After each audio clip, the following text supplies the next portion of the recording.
میری مغفرت ہو جائے، نہیں تو میں ساری بادشاہت سب کچھ چھوڑ دوں گا، بس مجھے اندازہ ہو جائے کہ میری مغفرت ہو جائے گی، دنیا میں پتہ چل جائے، تسلی ہو جائے۔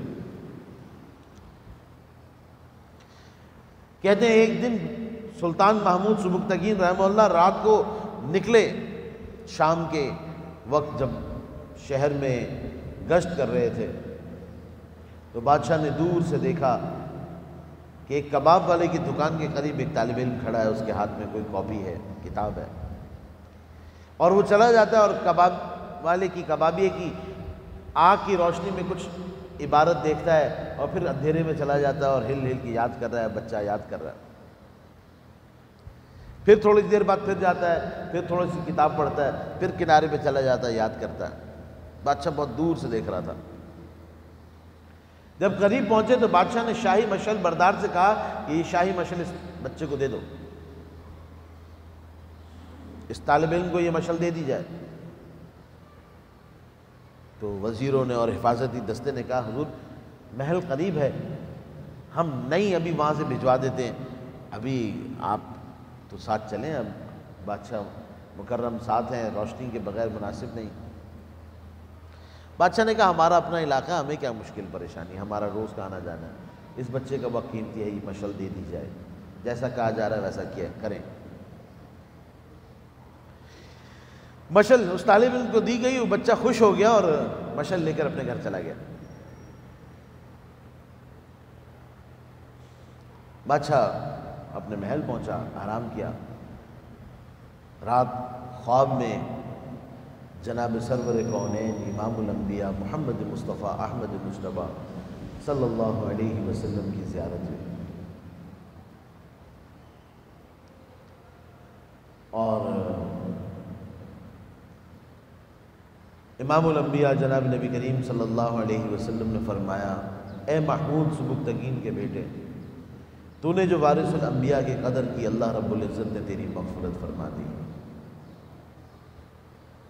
تین باتیں، اے محمود سبکتگین کے بیٹے، تو وہ جو اشکال تھا کہ پتہ نہیں میں سبکتگین کا بیٹا ہوں کہ نہیں، وہ ختم ہو گیا۔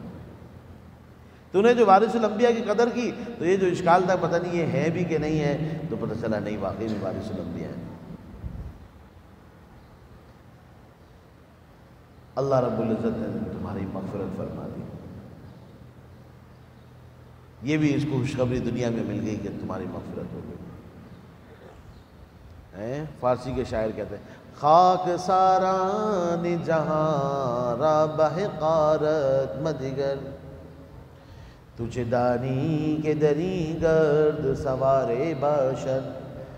خاک ساران جہاں، یہ جو خاک آلود لوگ ہیں دنیا میں، ان کو تم کمتر نہیں سمجھو۔ تمہیں کیا پتہ اسی گرد آلود افراد میں سے کوئی ایسا بھی ہو جو بڑا شاہ سوار ہو۔ بہرحال طلبہ کا بڑا اکرام اور عزت کی جائے۔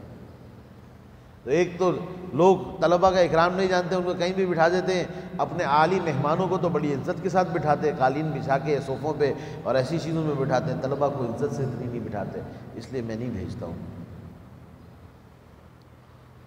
اور دوسری وجہ، ہمارے ساتھ ایک دو دفعہ حادثے یہاں پیش آ گئے۔ ایک دفعہ یہاں سامنے سے ایک آدمی آیا تھا، وہ بچے لے گیا، وہ بچے پتہ نہیں کہاں چلے گئے۔ صبح 11 بجے بچے بھیجے، مغرب تک واپس نہیں آئے، ہم لوگ بہت پریشان ہو گئے۔ کرتے کرتے رات 11 بجے بچے آئے۔ وہ ایسا عبرت کا دن تھا ہمارے لیے کہ ہم نے صبح توبہ کی کہ آئندہ نہیں بھیجے۔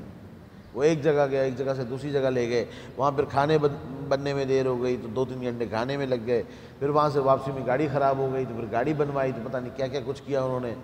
اور کیونکہ بھیجنے والے پہ ساری ذمہ داری ہوتی ہے، آپ نے بھیجے کیوں۔ اور ایک دفعہ یہاں سامنے نمک والے کی گلی میں ہمارے یہاں کے نمازی لڑکا تھا، اس کو ہم نے بچے دیے۔ جیسے ہی مدرسے کے کونے پہ پہنچے، ایک موٹر سائیکل والے نے آ کر ٹکر ماری، اس بچے کا ٹخنا ٹوٹ گیا۔ اس کے گھر والے آئے اور انہوں نے بہت ہم سے لڑائی جھگڑا کیا، آپ نے ہمارا بچہ کیوں بھیجا۔ اس کے بعد سے میں نے توبہ کی ہے، میں نہیں بھیجتا ہوں۔ بہت کم شاذ و نادر جن کے بارے میں اندازہ ہو کہ یہ بڑے عزت اور اکرام کریں گے اور قریب ترین ہوں گے وہاں بھیجتا ہوں، ورنہ نہیں بھیجتا. اللہ رب العزت طلبہ کو بہترین کھلا رہے ہیں پلا رہے ہیں اپنی جگہ سے. اب آتا ہے کہ قرآن خوانی کے لیے میں کہتا ہوں بالکل ایک نہیں 2 قرآن خوانیاں ہوں گی، بس شرط یہ ہے کہ آپ بھی 1 گھنٹہ ساتھ بیٹھ کے پڑھیں گے. سب لوگ تمہارے باپ کے لیے قرآن کریم کی ایک پارہ تلاوت کریں اور تم نہ کرو. جس کا سگا باپ لگتا ہے وہ کچھ نہ پڑھے اور باقی لوگ جو ہے وہ بیٹھ کے پڑھتے رہیں، تمہارے باپ کے نوکر ہیں. تم بھی بیٹھ کے پڑھو، ہاں تمہاری مدد کریں گے. تم سے کوئی مزدوری تھوڑی لے رہے ہیں، ہمیں کچھ نہیں چاہیے، لیکن آپ بیٹھ کے پڑھیں گے. اگر آپ نہیں پڑھ سکتے تو ہم بدرجہ اولا نہیں پڑھ سکتے، ہمیں تو کوئی ضرورت ہی نہیں پڑھنے. جو بیٹھ کے پڑھ سکتا ہے چلے بیٹھ جائے، نہیں پڑھنا آتا چلو کچھ بیٹھ کے بیٹھے تو رہے گھنٹہ، وہ بھی توفیق نہیں ہوتی، بھاگ جاتے ہیں. اتنا بھی تیار نہیں ہے کہ ہم ایک بار اپنے باپ کے لیے پڑھیں گے، نہ. جیسی تربیت کرو گے پھر اولاد ویسی جوتے لگائے گی. میں نے ایسے لوگ دیکھے ہیں جنہوں نے اپنے بچوں کی دینی تربیت نہیں کی، قرآن کریم نہیں پڑھایا، دین نہیں سکھایا، وہ اپنے باپ کا جنازہ بھی نہیں پڑھ رہے تھے. انہوں نے باپ کا جنازہ نہیں پڑھا، آتا ہی نہیں تھا پڑھنا.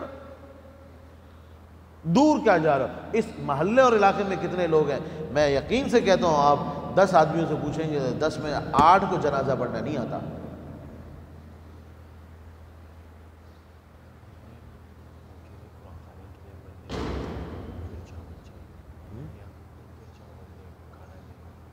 کیا کہہ رہے ہو؟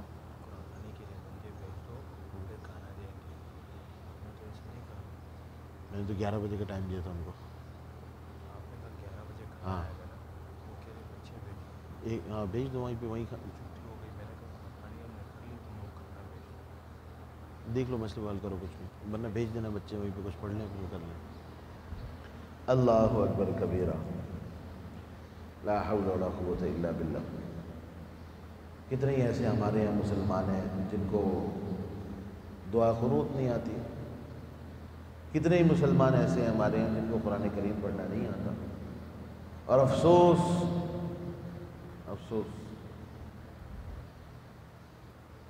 بڑے افسوس کے ساتھ کہتا ہوں، چراغ الاسلام میں یہاں پہ نیو کراچی میں تقریباً 20 سال ہو گئے اور یہی بات کرتے کرتے کہ بھائی قرآن کریم پڑھنا سیکھ لو، قرآن کریم پڑھنا سیکھ لو. 20 سالوں میں مشکل سے 5 ایسے افراد ہوں گے بڑی عمر والے، مشکل سے 500 لوگوں میں سے 5 لوگ ایسے ہوں گے جنہوں نے قرآن کریم پڑھا ہوگا بڑی عمر میں. بس پوری ذمہ داری سے بات کر رہا ہوں. الحمدللہ بچیوں میں اور خواتین میں پھر بھی احساس ہے، عورتوں میں پھر بھی طلب ہے. عجیب زمانہ ہے، کوئی تیار نہیں ہوتا قرآن کریم کے لیے. ساری رات بیٹھ کے گپے لگانے کے لیے تیار ہوں گے، 1-2 گھنٹے بیٹھ کے دنیا جان کے تبصرے کروا لو، لیکن 10 منٹ کے لیے قرآن کریم سیکھنے قاعدہ پڑھنے کے لیے نہیں آئے گا. اللہ اکبر. ہم بھی کہتے ہیں کہ ہم نے تو اگرچہ بدھ ہے جماعت کی آستینوں میں، مجھے ہے حکم اذاں لا الہ الا اللہ. ہم تو اپنی بات کر رہے ہیں اور یہی حال ہے. جو پڑھ رہے ہیں تو پڑھ غلط رہے ہیں، وہ سناتے نہیں کسی کو. دین ایسے نہیں ختم ہوگا، دین ایسے ہی ختم ہوگا کہ آہستہ آہستہ لوگ دین کو چھوڑ دیں گے. قرآن کریم ایسے نہیں ختم ہوگا صبح اٹھیں گے قرآن کریم نہیں ہوگا، بلکہ لوگ آہستہ آہستہ قرآن کو چھوڑنا شروع کر دیں گے، قرآن کریم کو چھوڑتے جائیں گے یہاں تک کہ ایک دن آئے گا کہ سب لوگ چھوڑ چکے ہوں گے اور ہم اپنی آنکھوں سے دیکھ رہے ہیں. کتنے ایسے لوگ ہیں جو ہمارے سامنے اس دنیا سے گزر گئے لیکن ان کے پاس فرصت نہیں تھی، قبر میں پہنچ کے فرصت مل گئی لیکن قرآن کریم پڑھنے کے لیے موقع نہیں ملا. مصروف بہت. اللہ رب العزت ہمیں کام میں لگائے رکھے، آمین. بہرحال ذکر یہ چل رہا تھا کہ قرآن کریم پڑھ کے انہوں نے دم کیا. سورہ فاتحہ دم کی انہوں نے. سورہ فاتحہ آپ صلی اللہ علیہ وسلم نے فرمایا تمہیں کس نے بتایا کہ اس میں شفا ہے؟ یہ شافیہ، یہ سورہ فاتحہ بھی ہے اور شافیہ بھی ہے. سورہ فاتحہ سب سے بہترین علاج ہے کسی بھی قسم کا مرض ہو.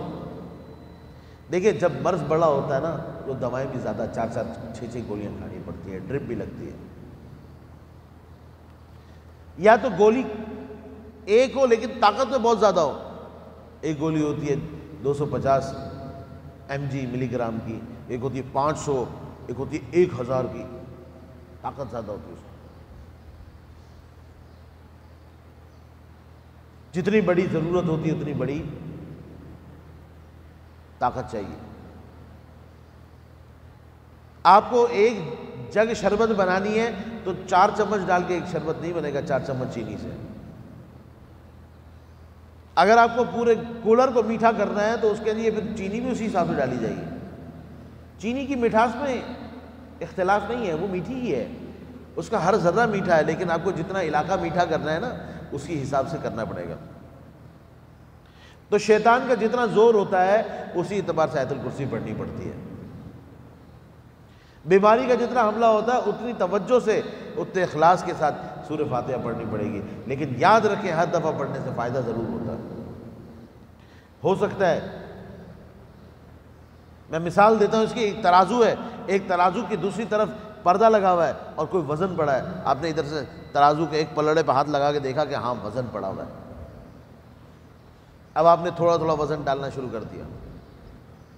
آپ کا ہر وزن وزنی ہے، لیکن یہ پلڑا اس وقت نیچے جائے گا جب اس کا وزن دوسرے والے کے سے زیادہ ہو جائے گا. جیسے جیسے اس کے قریب پہنچے گا تو وہ وزن اٹھنا شروع ہو جائے گا، دوسری طرف سے اٹھنا شروع ہو جائے گا. آپ کا کوئی وزن بے قیمت نہیں. آپ کو لگ رہا ہے میں پڑھ رہا ہوں تو کچھ نہیں ہو رہا، میں پڑھ رہا ہوں کچھ نہیں ہو رہا، میں پڑھ رہا ہوں کچھ نہیں ہو رہا. ایسا نہیں ہے. آپ کے ہر دفعہ پڑھنے سے فائدہ ہو رہا ہے. اس کی مثال ایسے ہے جیسے ایک انسان سے کہا جائے کہ یہ درخت کاٹو گے تو یہاں سے نکل سکتے ہو، اور اس کو چھوٹی سی کینچی دے دی جائے. کینچی کے ایک دفعہ مارنے سے درخت پہ ہلکا سا کٹ لگے گا. ایک چھوٹی کلاڑی دے دی جائے، وہ 100-200 دفعہ مار کے تھک جائے گا کہ اس سے تو درخت کو کچھ ہو نہیں رہا. ایسا نہیں ہے، ہر دفعہ مارنے سے درخت کچھ نہ کچھ کٹتا ہے. اب آپ کے اوپر آپ کتنی زور سے مار رہے ہیں، کتنی مستقل مزاجی سے مار رہے ہیں. آپ کے ہر دفعہ پڑھنے سے اثر ہوگا، لیکن بسا اوقات جس چیز کو ختم کرنا ہے وہ پہلے سے بہت طاقتور ہو چکی ہے، اس کو آپ نے بہت وقت دے دیا مضبوط ہونے کے لیے، اب وہ اتنی مضبوط ہوئی ہے اس لیے مشکل ہو رہی ہے. سورہ فاتحہ پڑھنے میں اللہ نے شفا رکھی ہے. صبح شام پڑھو، کثرت سے پڑھو، 100 مرتبہ پڑھو. آیت الکرسی پڑھو.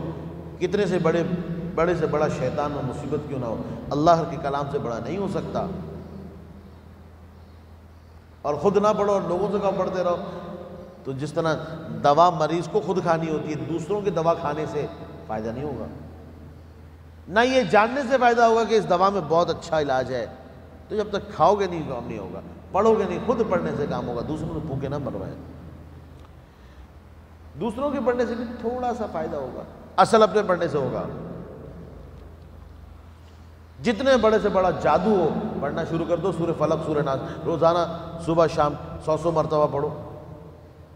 سامنے کا جادوگر کیوں نہ ختم ہوگا.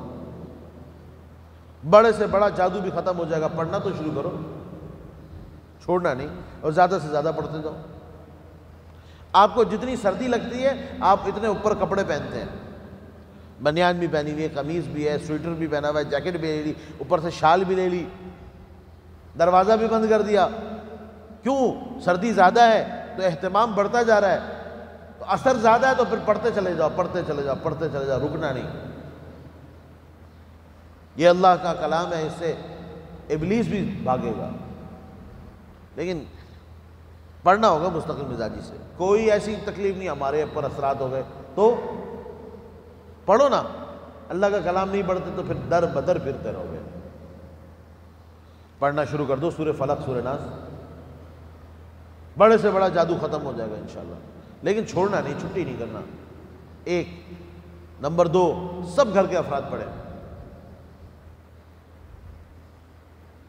سوائے کوئی خواتین جو نہیں پڑھ سکتی ان کے علاوہ ہر کوئی پڑھے. صبح شام پڑھے. حرام چیزیں چھوڑ دو. ہاں، پڑھنے کے ساتھ حرام کو چھوڑنا بھی پڑے گا. پتہ چلا آپ حرام کیے چلے جا رہے ہیں، حرام کی وجہ سے اللہ تعالیٰ کی ناراضگی آ رہی ہے، تو پھر سورہ فاتحہ کوئی کام نہیں کرے گی۔ اللہ کو ناراض کر کے سورہ فاتحہ پڑھو گے تو کوئی فائدہ نہیں ہوگا۔ کیوں؟ ایک طرف اللہ سے جنگ لی ہوئی ہے، دوسری طرف اللہ سے مدد مانگ رہے ہو۔ مجبور تھوڑی اللہ کی رحمت کے تمہارے پاس آئے گی، تو مانگنی پڑے گی، تو عاجزی کے ساتھ مانگنی پڑے گی، پھر اللہ کی رحمت متوجہ ہوگی۔ اللہ اکبر۔ صحابہ کرام رضوان اللہ علیہ مجمعین فرماتے ہم اپنے بچوں کو معوذتین یاد کرایا کرتے تھے، سورہ فلق، سورہ ناس، قل اعوذ برب الفلق اور قل اعوذ برب الناس۔ اور جو ہمارے اتنے چھوٹے بچے تھے جو پڑھ نہیں سکتے تھے، تو ہم لکھ کر ان کے گلے میں ڈالتے تھے، اسی کو تعویذ کہتے ہیں۔ ایک حدیث شریف میں آیا التمائم شرکن، تمیمہ اس کو کہتے ہیں جس میں جادوئی الفاظ چیزیں ہوتی ہیں۔ تعویذ کے اندر بھی اگر کسی نے جادوئی چیز لکھی ہے تو ناجائز حرام ہے۔ قرآن کریم کی آیات لکھی ہیں، آداب کے ساتھ لکھی ہیں، ہاں اس شخص، اس بچے کے لیے، اس ننھے مننے کے لیے جو پڑھ نہیں سکتا، اس کو ڈالیں۔ آج کل تو بڑے بڑے ننھے مننے ہوتے ہیں اور ان کے گلوں میں تعویذ ہوتے ہیں، اور واقعی میں وہ ننھے مننے ہوتے ہیں، ان کو ابھی بھی پڑھنا نہیں آتا، لیکن جو چھوٹا بچہ ہوتا ہے نا، اس کی شربت آتی ہے دوائی، جب بڑا ہوتا جاتا ہے تو گولی آتی، پھر کیپسول آ جاتا ہے، پھر تمہارا اتنے سے کام نہیں چلے گا، خود پڑھنا پڑے گا۔ علماء دین اور طلباء کرام تعویذ نہ پہنیں، خود پڑھا۔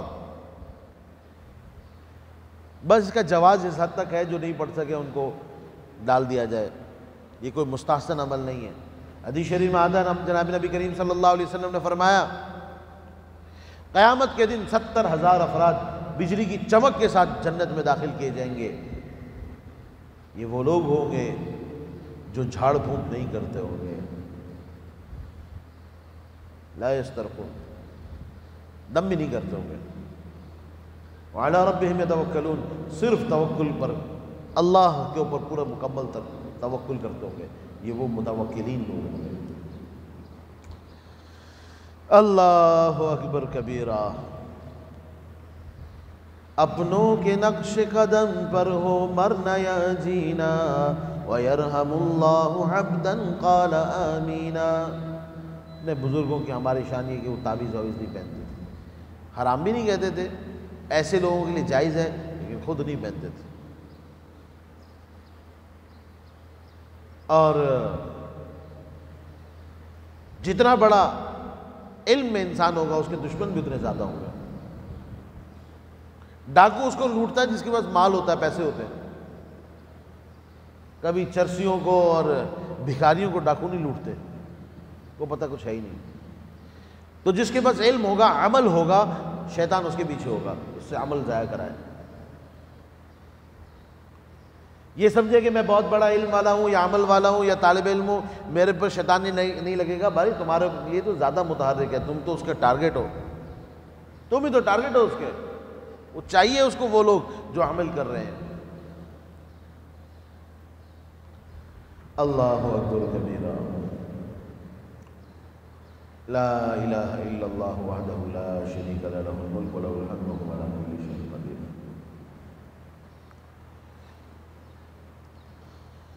تو ہم ذکر کر رہے تھے سورت کو اللہ رب العزت نے شفا والی سورت بنایا ہے، اور بسم اللہ سے متعلق کل کلام ہوا تھا۔ یہاں ایک کلام اور ہے، بعض ائمہ کے نزدیک، امام شافعی رحمہ اللہ کے نزدیک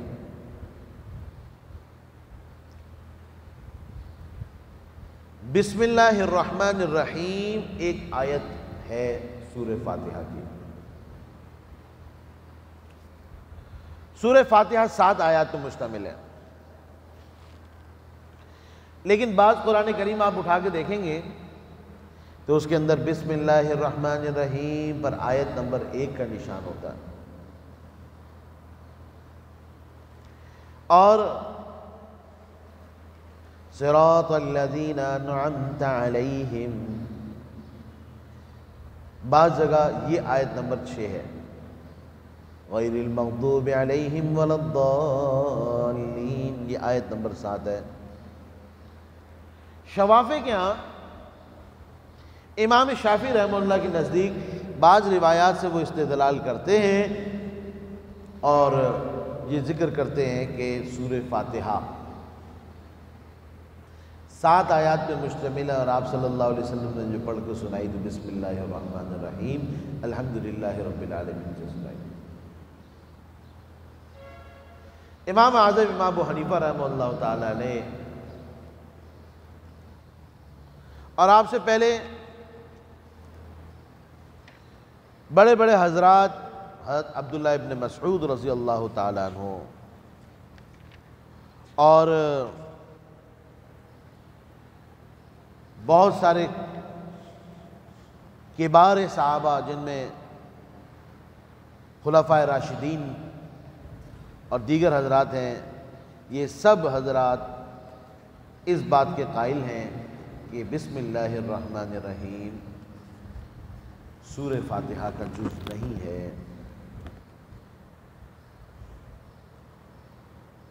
اور امام مسلم رحمہ اللہ نے اور دیگر حضرات نے ایک حدیث نقل کی ہے حضرت ابو ہریرہ رضی اللہ تعالیٰ عنہ سے. حضرت ابو ہریرہ رضی اللہ تعالیٰ عنہ فرماتے ہیں کہ نبی کریم صلی اللہ علیہ وسلم سے میں نے فرماتے ہوئے سنا کہ آپ صلی اللہ علیہ وسلم اللہ تعالیٰ سے روایت کر رہے ہیں، قال اللہ تعالیٰ، اس کو حدیث قدسی کہتے ہیں، جس میں کلام کرنے والی ذات رب العالمین کی ہو اور رسول اللہ صلی اللہ علیہ وسلم نقل فرمانے والے ہوں. اور حدیث شریف میں ہے قسمت صلاۃ بینی و بین عبدی نصفین، کہ نماز میرے اور یہ میرے بندے کے درمیان تقسیم کر دی گئی، فاتحہ میرے اور میرے بندے کے درمیان تقسیم کر دی گئی.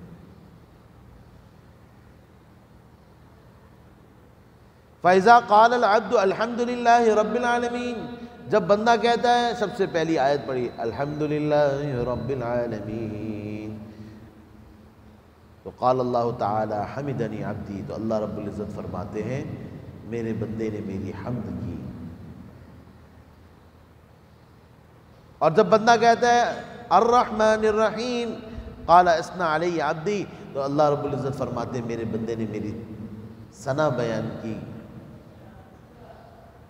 اور جب بندہ کہتا ہے مالک یوم الدین قال اللہ تعالی مجدنی عبدی، تو اللہ تعالیٰ فرماتے ہیں میری بزرگی بیان کی میرے بندے نے.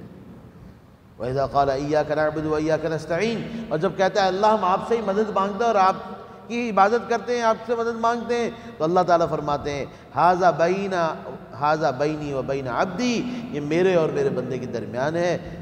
وَلِعَبْدِي مَا سَأَلَ، اور میرے بندے کے لیے وہ ہے جو اس نے مانگا. اور جب بندہ پڑھتا ہے اهدنا الصراط المستقیم صراط الذین انعمت علیہم غیر المغضوب علیہم ولا الضالین، تو اللہ رب العزت فرماتے ہیں قال ھذا لعبدی ولعبدی ما سأل، یہ حدیث شریف ہے اور اس کے اندر بسم اللہ الرحمن الرحیم کا ذکر نہیں ہے. آپ صلی اللہ علیہ وسلم نے تعلیماً بسم اللہ پڑھی ہے، سکھانے کے لیے، تعلیم کے لیے. اور دیگر بہت ساری احادیث مبارکہ کے اندر یہ بات موجود ہے کہ نبی کریم صلی اللہ علیہ وسلم نماز پڑھاتے تھے، تلاوت فرماتے تھے اور بسم اللہ الرحمن الرحیم زور سے نہیں پڑھتے تھے. کبھی کبھی جن روایات میں زور سے پڑھنا آیا ہے ان کی وجہ بیان کرتا ہوں. مشہور روایت حضرت عبداللہ ابن مغفل رضی اللہ تعالیٰ عنہ کی ہے. انہوں نے اپنے بیٹے کو دیکھا، ان کے بیٹے نے نماز پڑھائی اور انہوں نے پڑھا بسم اللہ الرحمن الرحیم الحمدللہ رب العالمین. نماز کے بعد اپنے بیٹے سے کہا یا بنیا، اے میرے بیٹے، ایاک والحدث فی الاسلام، اسلام میں نئے نئے کام مت شروع کرو. وقد صلیت خلف رسول اللہ صلی اللہ علیہ وسلم، میں نے نبی کریم صلی اللہ علیہ وسلم کے پیچھے نماز پڑھی. وہ ابی بکر و عمر و عثمان، اور حضرات شیخین اور حضرت عثمان رضی اللہ تعالیٰ عنہ کے پیچھے نماز پڑھی ہے. ان میں سے کسی نے بھی ایسا نہیں کیا جیسا تم کر رہے ہو. اور بہت سی دیگر روایات میں آیا ہے کہ حضرت علی رضی اللہ تعالیٰ عنہ کا بھی نام آیا, ان میں سے کسی نے بھی زور سے بسم اللہ الرحمن الرحیم نہیں پڑھا ہے. باقی مزید تفصیلات جس نے دیکھنی ہو وہ روح المعانی علامہ آلوسی رحمہ اللہ بغدادی رحمہ اللہ نے یہاں پر اس پر طویل کلام کیا ہے. علماء امت ایک دوسرے کی رائے کا احترام بھی کرتے تھے, اختلاف بھی احترام کے ساتھ ہوتا تھا. بھرپور دلائل ہوتے تھے لیکن بہت شائستہ انداز سے. یاد رکھیے دین کی اختلافی بات دین کی ہوتی ہے اور دین کی وجہ سے ہی ہوتی ہے, اور علم والا اختلاف پر لڑے گا نہیں, ناراض نہیں ہوگا. وہ دوسرے کو بھی سمجھے گا کہ ان کے پاس بھی دلائل ہے, یہ غلط ہے, جاہل ہے اور اس کی نماز نہیں ہوتی, یہ اس طرح کے فتوے وہ شخص لگائے گا جو جاہل ہوگا. اختلاف پر لڑائی جاہل کریں گے, علماء نہیں کریں گے. اختلاف اپنے دلیل سے بیان کریں گے, لڑائی جھگڑا کرنے والا سمجھ جاؤ جاہل ہے, اس نے 4 کتابیں بھی پڑھ لی ہیں لیکن ہے جاہل. ایک واقعہ سناتا ہوں. فقہ حنفی کے بہت بڑے ایک امام ہیں, امام محمد ابن محمد الدامغانی رحمہ اللہ تعالی علیہ. اور فقہ حنفی کے بڑے فقہاء میں سے. ایک دفعہ ان کا سفر میں گزر ہوا, دمشق سے ایک بڑی اچھی مسجد دیکھی. پوچھا یہ کس کی مسجد ہے؟ تو شاگردوں نے بتایا یہ ابو اسحاق شیرازی الشافعی رحمہ اللہ کی مسجد ہے. کہا اچھا چلو بھائی مغرب کی نماز کا وقت قریب ہے, چلتے نماز یہاں پڑھ لیتے ہیں. کیونکہ الائمہ علی ہدا, اہل سنت کا یہ مذہب ہے کہ چاروں ائمہ ہدایت پر ہیں. مجھے ایک دفعہ بڑا اشکال پیش آیا, اشکال بڑا عجیب. میں چونکہ میرا سسرال ابوظہبی میں ہے تو میں وہاں پہ جانا ہوتا رہتا تھا, اور یہ ابوظہبی جو ہے یہاں کے جو مملکت ہے ان کا جو فقہ ہے یہ مالکی ہیں. اصل یہ لوگ مالکی المذہب ہیں. یہ دبئی والے جو ہیں یہ غالباً شافعی ہیں. امارات کے اندر 7 الگ الگ ریاستیں, ہر کوئی اپنے حساب سے کرتا ہے. تو مالکیہ کے ہاں ارسال الیدین, ہاتھ کھلے چھوڑ دیتے ہیں نماز میں. گو کہ ان کے ہاں بھی یہ روایت متکلم بھی ہے لیکن بہرحال عمل ان کا ہے ایسے ارسال الیدین. تو وہاں ہمارے مسجد تھی قریب میں, انس بن مالک مسجد. وہاں امام صاحب جو تھے وہ نماز پڑھتے پڑھتے کبھی ہاتھ چھوڑ دیتے تھے, ہاتھ چھوڑ کے نماز پڑھاتے تھے. اب مسئلہ یہ پیش آیا کہ میرے ذہن میں فقہی ایک جزیہ آیا. فقہ میں لکھا ہے کہ جو شخص دونوں ہاتھ نماز میں استعمال کرے اس کی نماز ٹوٹ جائے گی. اسی طرح قیام میں اگر الٹا ہاتھ استعمال کرے تو بعض فقہاء کرام فرماتے نماز ٹوٹ جائے گی, کیونکہ دایاں ہاتھ بائیں ہاتھ پر ہوتا ہے. دایاں ہاتھ استعمال کیا تو بایاں ہاتھ اپنی جگہ پہ ہے, لیکن قیام میں بایاں ہاتھ استعمال کیا تو بایاں ہاتھ بھی اپنی جگہ سے ہل گیا اور دایاں ہاتھ جو بائیں ہاتھ پر ہوتا ہے یہ بھی اپنی جگہ نہیں رہا. تو بعض فقہاء کرام فرماتے نماز ٹوٹ جائے گی. اشکال یہ تھا کہ یہاں پہ تو اس نے دونوں ہاتھ چھوڑ دیے, ہمارے یہاں تو فساد صلاۃ کا حکم ہے, اور یہ بھی حکم ہے کہ اگر ایک شخص کسی دوسرے امام کے پیچھے, کسی اور مسلک کے امام کے پیچھے پڑھ رہا ہے تو اس کی نماز جائز ہے. لیکن اگر وہ کوئی ایسا عمل دیکھے جو اس کی فقہ میں مفسد ہے, مثلا امام شافعی رحمہ اللہ کے نزدیک خون بہہ جانے سے وضو نہیں ٹوٹتا۔ دیکھا امام صاحب کا وضو خون بہہ گیا اور انہوں نے نماز پڑھانا شروع کر دی یا اس سے دوبارہ اعادہ وضو نہیں کیا، تو باقی ان کی نماز بھی درست، شوافے کی بھی درست، ہماری نماز نہیں ہوگی۔ ہمارے یہاں جوربین جو چمڑے کا موزہ ہوتا ہے اس پر وضو جائز، مسح جائز ہے، لیکن اگر پتلا جراب ہو اس کے اوپر مسح جائز نہیں ہے۔ اگر کسی شخص کو پتہ چلا کہ امام دوسرے مسلک کا ہے جن کے نزدیک ان پتلے موضوع پر بھی مسح ہوتا ہے اور اس نے مسح کیا تو ہماری نماز نہیں ہوگی، اگر یہ علم میں آیا تو، نہیں آیا تو نماز جائز ہے۔ تو اشکال یہ ہوا کہ انس بن مالک کے جو مسجد کے امام صاحب تھے وہ ارسال الیدین کر کے نماز پڑھا رہے تھے کبھی کبھی، تو کیا ہماری نماز ہو جائے گی؟ ہمارے نزدیک تو مفسد ہے۔ یہ اشکال وہاں کے جو نائب امام تھے وہ پاکستان کے تھے، قاری قاسم صاحب، ان سے میں نے کیا، وہ بھی عالم تھے، میں نے کہا جی میرے ذہن میں تو یہ اشکال آیا ہے۔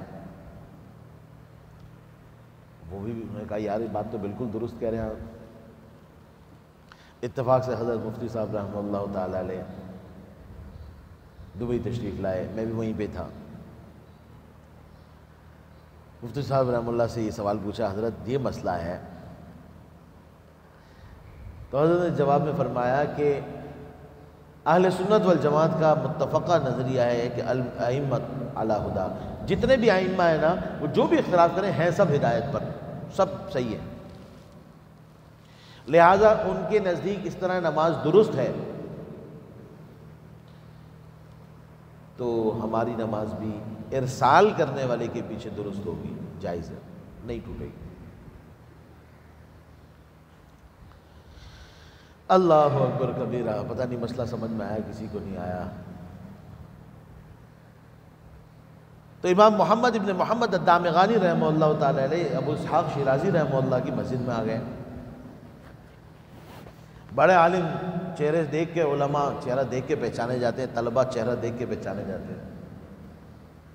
اللہ رب العزت نے علم کی ایک خاص دمک رکھی ہے اگر اخلاص کے ساتھ پڑھنے والا ہو۔ کہیں بھی طالب علم آپ 100 لوگوں میں کھڑا کر دیں پتہ چلے گا۔ زمانہ طالب علمی میں ہمارے ساتھ کچھ افغانستان کے طلبہ پڑھتے تھے، اس زمانے میں بہت ہوتے تھے، تو میں نے اس سے ایک سوال کیا، میں نے کہا یار وہاں پہ افغانستان میں تو ہر کوئی پگڑی پہنتا، اب پتہ نہیں کیا حال ہے۔ آج سے 25 سال پہلے تو ہر کوئی پہنتا تھا، سب کی داڑیاں ہوتی تھی، سب پگڑی پہنتے تھے۔ یہ کیسے پتہ چلے گا کہ یہ طالب علم ہے اور یہ طالب علم نہیں ہے؟ داڑھی اس کی بھی، پگڑی اس کی بھی، داڑھی اس کی بھی، پگڑی اس کی بھی، شلوار قمیض اس نے بھی پہنا ہوا ہے، اس نے بھی پہنا ہوا ہے۔ ہمارے یہاں تو فرق سمجھ میں آ جاتا چلو۔ اس نے کہا ایسی بات نہیں ہے، آپ 100 آدمی کھڑے کر دیں اور طالب علم ایک بیچ میں ہوگا وہ آپ کو چمکتا ہوا الگ سے نظر آ جائے گا،